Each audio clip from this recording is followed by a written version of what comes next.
جب حضور اقدس صلی اللہ علیہ وسلم کی مقدس زندگی کا 40واں سال شروع ہوا تو ناگہاں آپ علیہ السلام کی ذات اقدس میں ایک نیا انقلاب رونما ہو گیا کہ آپ علیہ السلام خلوت پسند ہو گئے اور اکیلے تنہائی میں بیٹھ کر خدا کی عبادت کرنے کا ذوق و شوق پیدا ہو گیا۔ آپ علیہ السلام اکثر اوقات غور و فکر میں پائے جاتے تھے۔ آپ کا بیشتر وقت مناظر قدرت کے مشاہدے اور کائنات فطرت کا مطالعہ کرنے میں صرف ہوتا تھا۔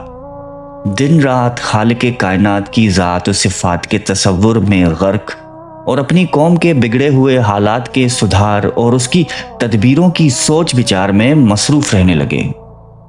اور ان دنوں میں ایک نئی بات یہ بھی ہوئی کہ آپ علیہ السلام کو اچھے اچھے خواب نظر آنے لگے۔ آپ علیہ السلام کا ہر خواب اتنا سچا ہوتا کہ خواب میں جو کچھ دیکھتے اس کی تعبیر صبح صادق کی طرح روشن ہو کر ظاہر ہو جایا کرتی تھی۔ مکہ مکرمہ سے تقریباً 3 میل کی دوری پر جبل حرا نامی پہاڑ ہے اور اس کے اوپر ایک غار ہے جس کو غار حرا کہتے ہیں۔ آپ علیہ السلام اکثر کئی دنوں کا کھانا پانی ساتھ لے کر اس غار کے پرسکون ماحول کے اندر خدا کی عبادت میں مصروف رہا کرتے تھے۔ جب کھانا پانی ختم ہو جاتا تو کبھی خود گھر پہ آ کر لے جاتے اور کبھی حضرت بی بی خدیجۃ الکبریٰ رضی اللہ تعالی عنہا کھانا پانی غار میں پہنچا دیا کرتی تھی۔ آج بھی یہ نورانی غار اپنی اصلی حالت میں موجود ہے۔ ایک دن آپ علیہ السلام غار حرا کے اندر عبادت میں مشغول تھے کہ بالکل اچانک غار میں آپ علیہ السلام کے پاس ایک فرشتہ ظاہر ہوا۔ فرشتے نے ایک دم کہا کہ پڑھیے۔ آپ علیہ السلام نے فرمایا کہ مجھے پڑھنا نہیں آتا۔ فرشتے نے آپ علیہ السلام کو پکڑا اور نہایت ہی گرم جوشی سے زور سے گلے لگایا، پھر چھوڑ کر کہا کہ پڑھیے۔ آپ علیہ السلام نے پھر فرمایا کہ میں پڑھنے والا نہیں ہوں۔ فرشتے نے دوسری مرتبہ بھی آپ علیہ السلام کو اپنے سینے سے چمٹایا اور چھوڑ کر کہا کہ پڑھیے۔ آپ علیہ السلام نے پھر وہی فرمایا کہ مجھے پڑھنا نہیں آتا۔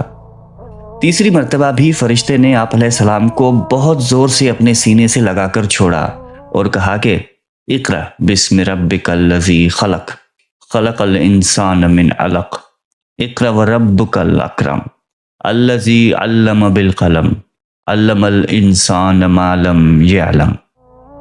یہی سب سے پہلی وحی تھی جو آپ علیہ السلام پر نازل ہوئی۔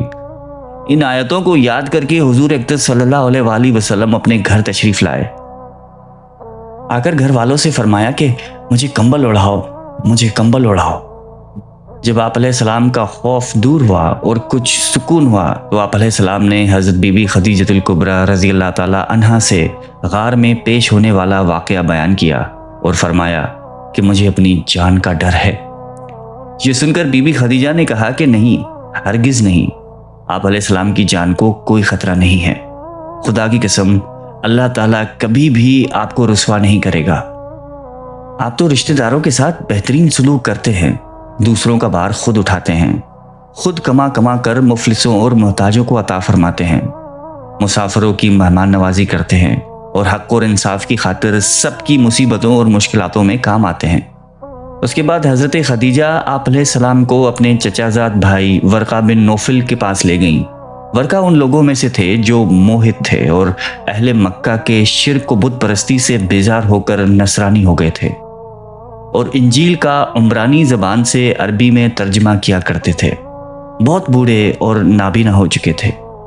حضرت بی بی خدیجۃ الکبریٰ رضی اللہ تعالی عنہا نے ان سے کہا کہ بھائی جان، آپ اپنے بھتیجے کی بات سنیے۔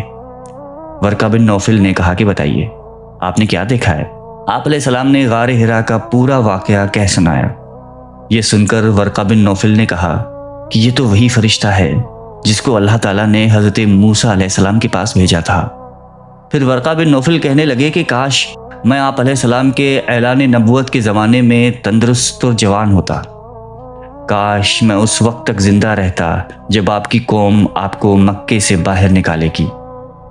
یہ سن کر آپ علیہ السلام نے بڑے تعجب سے فرمایا کہ کیا مکے والے مجھے مکے سے نکال دیں گے؟